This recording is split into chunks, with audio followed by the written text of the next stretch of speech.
Senhores telespectadores, hoje vamos falar no Dão, o Dão, mas Dão, rio, é este rio, e o Dão, vinho que se bebe, vinho que se cria na região crismada por este rio.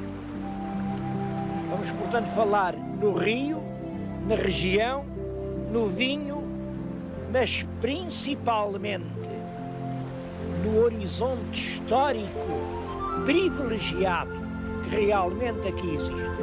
Antes disso, eu queria falar de duas outras coisas.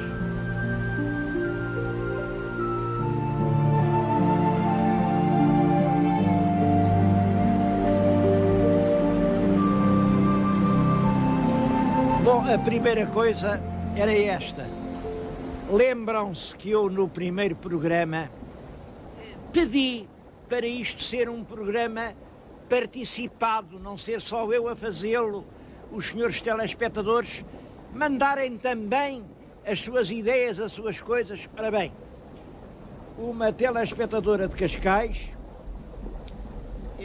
manda-me um livro que eu acho realmente um encanto, que ela está a preparar, que são os mitos e lendas célticos.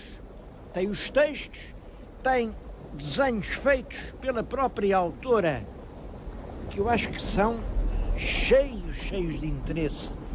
E pergunta-me se não há também temas para uma história de mitos portugueses. Quem me manda isto é a senhora Dona Maria Madalena O'Neill. É claro que há imensos mitos portugueses, basta seguir os programas para os encontrar a cada passo. E o outro assunto é diferente, mas também é interessante. Recordam-se no Bussaco de eu lhes mostrar aquele códice precioso, que o senhor engenheiro Francisco da Silva, que veio da Alemanha a Lisboa, encontrou na Feira da Ladra e teve a generosidade de me oferecer para eu fazer dele o que entendesse. Bom, eu mostrei-o na televisão e aconteceu o que era de prever. Aquilo foi roubado num importante departamento do Estado. Quando eu mostrei na televisão, o diretor do departamento disse: cá está o códice que me roubaram. Telefonou-me, eu disse-lhe: bom, prove que é realmente esse, assim foi, lá estava no catálogo. Eu tenho aqui o ofício do senhor vice-presidente do Instituto de Investigação Científica Tropical, e é um ofício a agradecer-me que eu tenha devolvido à sua legítima procedência. E é claro, não tem nada que agradecer, mas isto mostra bem a utilidade que pode ter um programa cultural. É o serviço do Estado a deixar-se roubar e é o programa privado a restituir as coisas aos lugares de onde nunca deviam ter saído.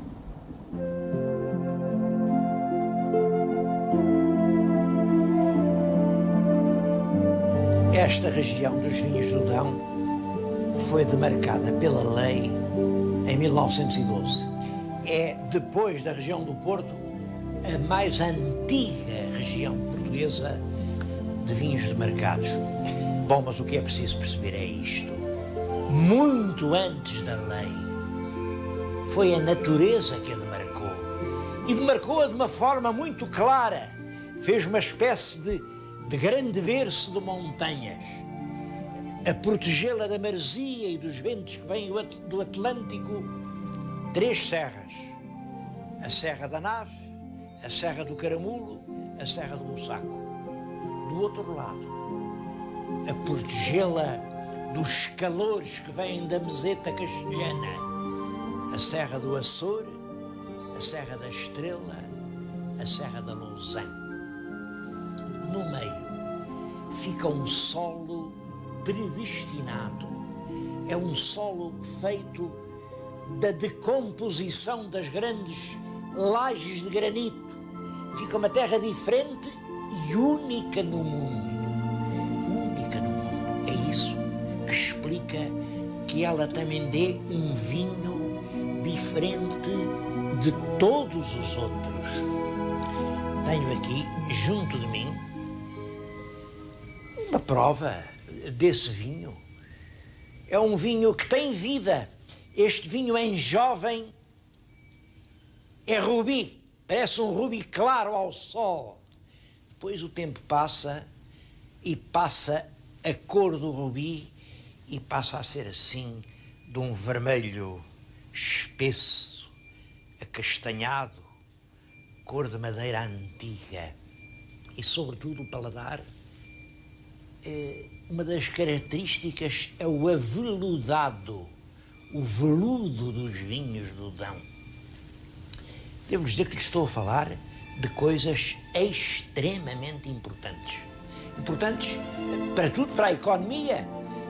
A média de produção anual destes vinhos é de 30 milhões de litros. Vocês pensem bem, se o mundo soubesse quanto isto vale, quanto isto nos podia render.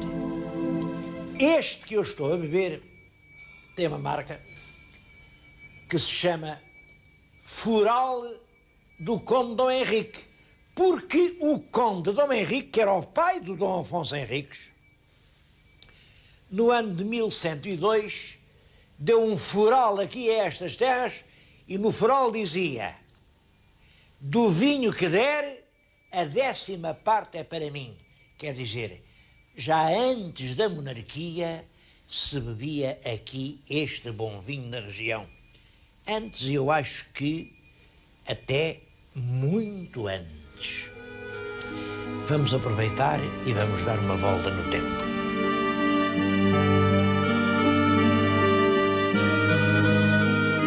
O povoamento humano aqui nesta região de Mangualde é antiquíssimo. Eu acho que desde que os homens escolheram lugares para dizer: pronto, eu agora vou viver aqui, Mangualde terá sido habitado. Na minha frente está um dos mais antigos monumentos da região. É famoso, aliás. É a Orca da Cunha Baixa. Uma orca é uma sepultura, um túmulo. Esta é curiosa porque está ainda, enfim, está muito desmantelada, é claro, mas vê-se o que isto era. Tinha uma espécie de câmara mortuária mais alta e depois em frente vinha uma galeria toda forrada de pedras que servia de corredor para penetrar na câmara mortuária. E tudo isso era coberto de terra, de maneira que ao longe via-se apenas uma ondulação suave no terreno.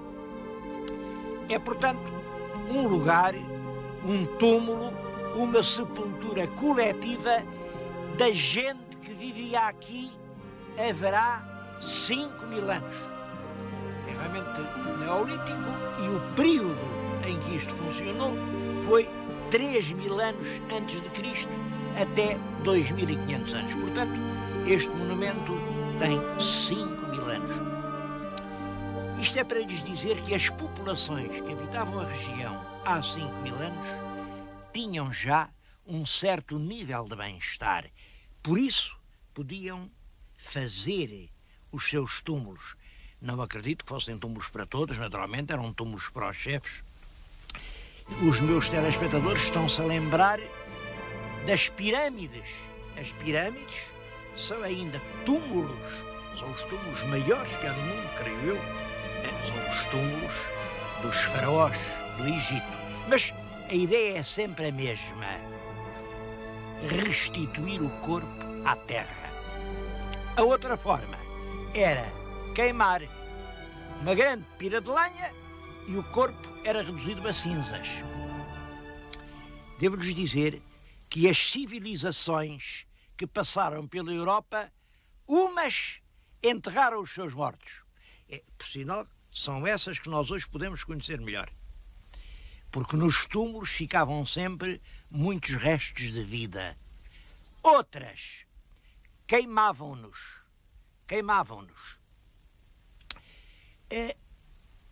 E a pergunta é esta. Por que será, pensem comigo, por que será que uma parte da humanidade enterrava os mortos, outra parte achava preferível queimá-los? Isto tem sido discutido, naturalmente vêm logo umas grandes teorias, umas grandes complicações, ligam isto com visões do mundo, com filosofias do ser, e é possível tudo isso. É possível tudo isso. Em todo caso, há uma coisa em que é bom pensar. Se nós formos ver as zonas do mundo onde a cremação, isto é, queimar o cadáver, era ritual, vemos que são sempre zonas onde havia muita floresta, muita lenha. Pelo contrário, nas zonas sem floresta, nas zonas mais pobres, entregar o corpo à terra, o enterramento era sempre transformado depois em ritual.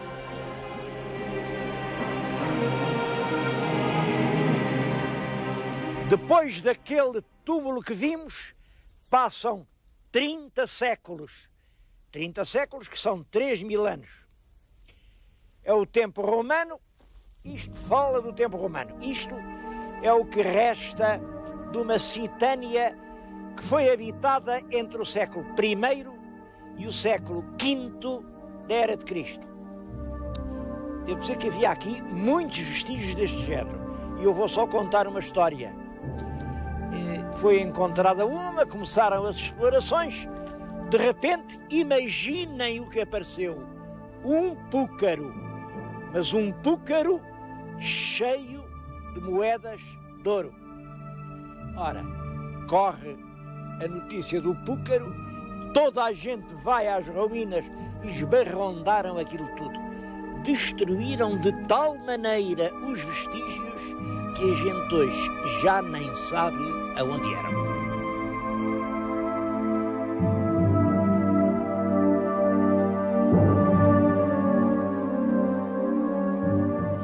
Bom, vamos agora andar mais 700 anos para a frente.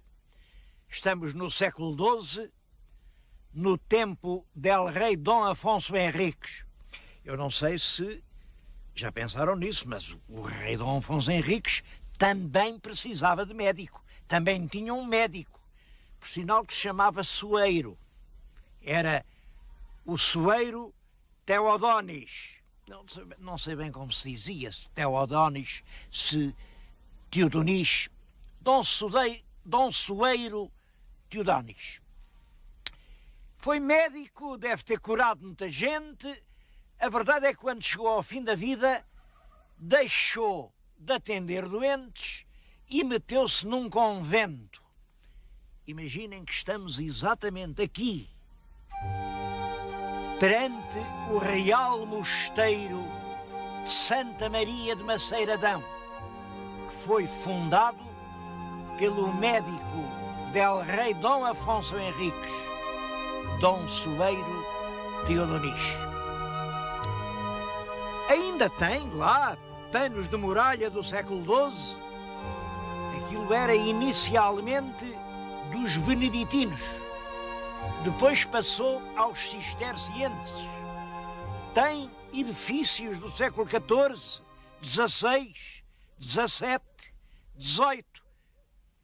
Até que, é claro, quando veio o liberalismo, foi vendido em asta pública, entrou na posse privada e isto aqui há 20 ou 30 anos era realmente uma dor de alma. Deve-se ao atual proprietário que os telhados têm outra vez telhas, os muros estão outra vez de pé. Bom, Em todo caso, isto, o Real Mosteiro, nunca foi classificado pelo Estado. Está à mercê de que qualquer proprietário privado queira fazer dele. E se há proprietários responsáveis e com consciência cultural como estes atuais, outros virão que possam ser diferentes. É absolutamente urgente classificar o Real Mosteiro de Santa Maria. Classificá-lo e iniciar naturalmente o restauro, porque isto como está, faz pena a gente entrar ali num sítio em que se escreveu uma parte tão grande da história de Portugal.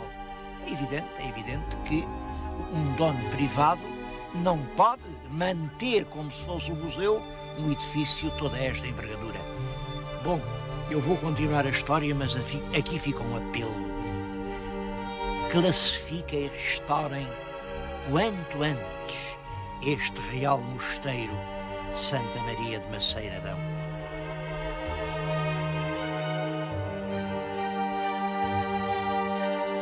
As partes mais modernas deste convento são já do século XVIII. Olhem para aquela coroa real, século XVIII. E do século XVIII é também o palácio que está na nossa frente. É o Palácio dos Condes da Anadia. Ele tem uma história. Bom, é uma história que eu vou contar. Como sabem, as guerras fazem sempre enriquecer certas pessoas. Uma guerra tem duas utilidades. Serve para uns morrerem e para outros ficarem ricos. Na Guerra da Sucessão de Espanha, é uma guerra em que Portugal entrou sem ter nada que entrar, entre 1701 e 1713, são 12 anos de campanha. O fornecedor do exército era um senhor aqui de Mangualde, um homem ilustre. Era o Simão Pais do Amaral. O Simão Pais do Amaral vendia cevada para as bestas, trigo para os homens, pólvora para os canhões. Imaginem, 12 anos a fornecer um exército em guerra. Claro, a gente perdeu a guerra, mas ele fez este palácio. Este palácio é feito pelo fornecedor do exército durante a Guerra da Sucessão de Espanha. É por dentro um edifício lindíssimo. Não vamos lá dentro, como calculam, é privado. Hoje é muito difícil abrir um palácio privado ao público, porque as pessoas roubam tudo e eles não têm guardas, é natural.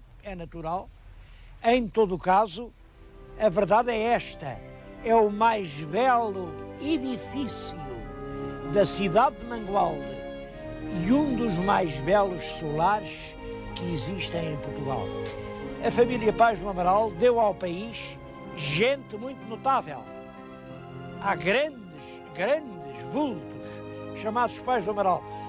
Um neto ou bisneto, não sei, deste Simão que fez a fortuna, casou com a herdeira do título dos Condes da Anadia.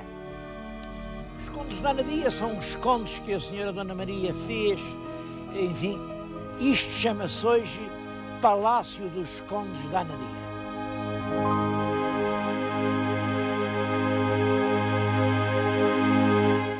Ora, os fidalgos conseguiram fazer, no princípio do século XVIII, aquele magnífico palácio com o dinheiro da guerra.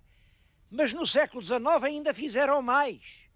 Fizeram este magnífico templo com o dinheiro da paz. Isto é a ermida da Senhora do Castelo, o mais famoso monumento de Mangualde. Os fidalgos apoderaram-se das rendas da Irmandade, fizeram isto e depois disseram: foi a gente que fez, isto é tudo nosso. E pronto, isto ficou em nome deles. E deu um dos maiores escândalos já no nosso tempo. acabou por ficar tudo para a misericórdia, por sinal que receio que a misericórdia continue a fazer as neiras.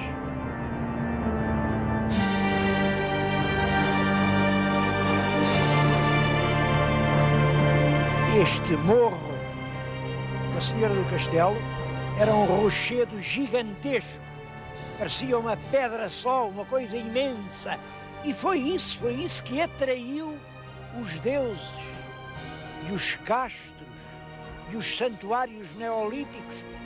Era isso que fazia os milagres. Olhem aquela tábua. Era um homem aqui da aldeia, ia a caminho da Índia, vem uma tempestade favorosa, o navio estava a ponto de se afundar e ele invocou a Senhora do Castelo. A Senhora do Castelo mandou acalmar o vento e o mar, e a prova que o homem se salvou é que este quadro está aqui. Ora bem, eu acho que esse rochedo gigantesco, que era o verdadeiro monumento disto tudo, está a ser pouco a pouco destruído. Bem, aquele corte lá embaixo, claro, teve que ser, a IP5 não podia já de ser. Agora, estes cortes novos querem só dizer isto: estão a destruir o rochedo para fazer canteirinhos para piqueniques. Oh senhores, vejam se entendem. O património não são só ruínas, não são só gravuras nos rochedos. Os verdadeiros patrimónios são os rochedos. Uma paisagem, uma vez destruída, nunca mais pode ser reencontrada.